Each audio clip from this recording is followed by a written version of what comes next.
ආයුබෝවන් සුබ දවසක් වෙන්න කියලා ප්‍රාර්ථනා කරනවා මගේ යාළුවෝ හැමෝටම. ඔයාලා මේ එකතු වෙලා ඉන්නේ එළවලු මල්ල YouTube channel එකත් සමගයි. අද 2026 මැයි මාස 30 වෙනිදා. ඊයේ දවසට සාපේක්ෂව අද දවසේ දඹුල්ල වෙළඳ පොලේ එළවලු මිල ගණන් කොහොමද වෙනස් වුනේ කියලා දැන් අපි සොයා බලමු. channel එකට අලුත් කෙනෙක් නම් channel එක subscribe කරලා අපිත් එක්ක එකතු වෙන්න කියලා ආදරෙන් ඉල්ලනවා. එහෙනම් අපි යමු වීඩියෝවට. මෙන්න මේ විදිහට තමයි ඊයේ දවසට සාපේක්ෂව අද දවසේ දඹුල්ල වෙළඳ පොලේ එළවලු මිල ගණන් වෙනස් වෙලා තියෙන්නේ. ගෝවා රුපියල් 100ත් 120ත් අතර. මල් ගෝවා රුපියල් 500ත් 550ත් අතර.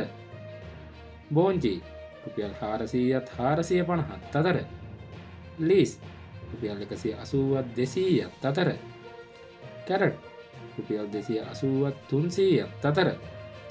බීට් රුපියල් 230ත් 250ත් අතර.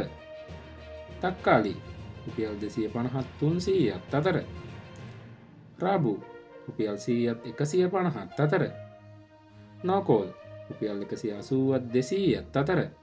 කැකිරි රුපියල් 80ත් 100ත් අතර. පිපිඤ්ඤා රුපියල් 70ත් 80ත් අතර. පැටකුළු රුපියල් 200ත් 250ත් අතර. බණ්ඩක්කා රුපියල් 100ත් 120ත් අතර. පතෝල රුපියල් 250ත් 270ත් අතර. කරවිල රුපියල් 400ත් 450ත් අතර.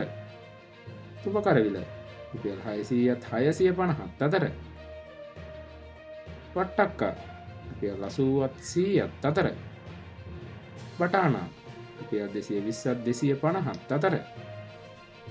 වම්බටු රුපියල් 300ත් 310ත් අතර. තිබ්බටු රුපියල් 500ත් 550ත් අතර. එළබටු රුපියල් 350ත් 400ත් අතර. දවල රුපියල් 180ත් 200ත් අතර. මෑකරල් රුපියල් 120ත් 150ත් අතර. දෙහි රුපියල් 350ත් 400ත් අතර. මාළු මිරිස් රුපියල් 350ත් 450ත් අතර. අමු මිරිස් රුපියල් 150ත් 200ත් අතර. වියලි මිරිස් රුපියල් 950ත් 980ත් අතර. නයි මිරිස් රුපියල් 700ත් 750ත් අතර.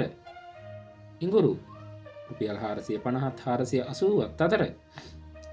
කහ රුපියල් 230ත් 250ත් අතර.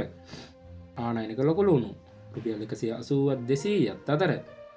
ආනයනික අර්තාපල් රුපියල් 140ත් 150ත් අතර. සුදු ලුණු රුපියල් 360ත් 370ත් අතර. ඔන්න ඔය විදිහට තමයි ඊයේ දවසට සාපේක්ෂව අද දවසේ දඹුල්ල වෙළඳ පොලේ එළවලු මිල ගණන් වෙනස් වෙලා තියෙන්නේ. එහෙනම් හෙට දවසේ වෙනස් වෙන මිල ගණන් එක්ක නැවත අපි හමු වෙමු. ඔබට සුබ දවසක් වේවා.